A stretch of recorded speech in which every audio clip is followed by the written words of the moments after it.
If you can ever be kind, be kind. You might be the only person that is to another person. Guys and girls, today I saw a quick note that was given to me. About 2 years ago, I'd buried my brother, and at the same time I'd discovered that I'd relapsed. It was a dark period, and I was having my last real estate conference before I went into chemotherapy and radiation for the third time. I'd flown to New Zealand for a pre-existing conference. I'd stayed strong.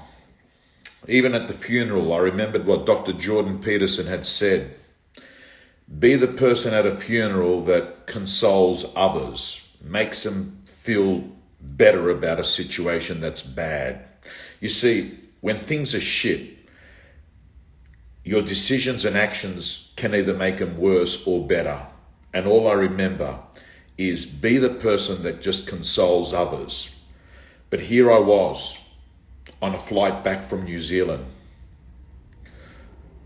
No one knew me on the plane. There were no agents, there were no friends, there were no families. The funeral was over, and I had to come and accept that I was going to be going in for treatment that following week.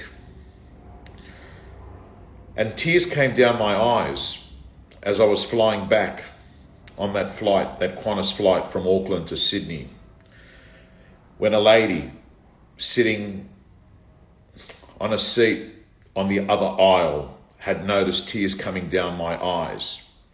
I often think to myself, why did I actually cry on the plane that day and had not cried other times? And I think the reason is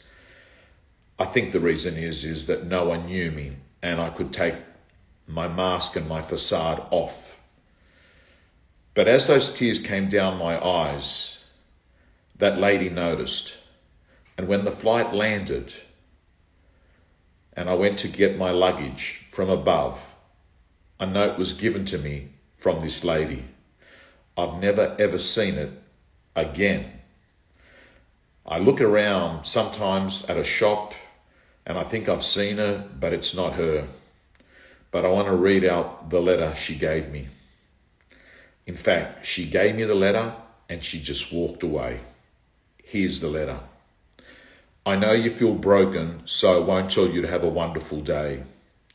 Instead, I whisper these words to you. Just hold on. As the darkest days of grief start to get less, the sun will rise again for you.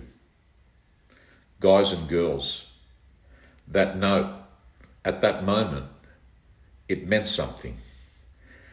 It showed to me that as human beings, we're connected to other human beings. We're not silos. We're like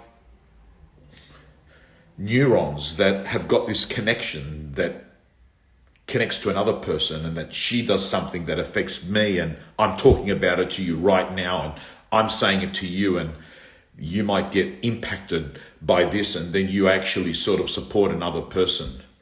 Guys and girls, I'm letting you know, those words she said, as the darkest days of grief start to get less, the sun will rise again for you. Well, I'm cancer clear. Life has moved on. I miss my brother. I miss him a lot. The truth is, on August 13, in 2018, when George died, something died in me as well. What's the point? The point is, if you're going through a difficult time, I'm letting you know. Hang in, hold on, as that letter said. The sun will rise for you again, and never forget, your current situation is not your final destination. What's coming is better than what's gone. Guys and girls, see you later.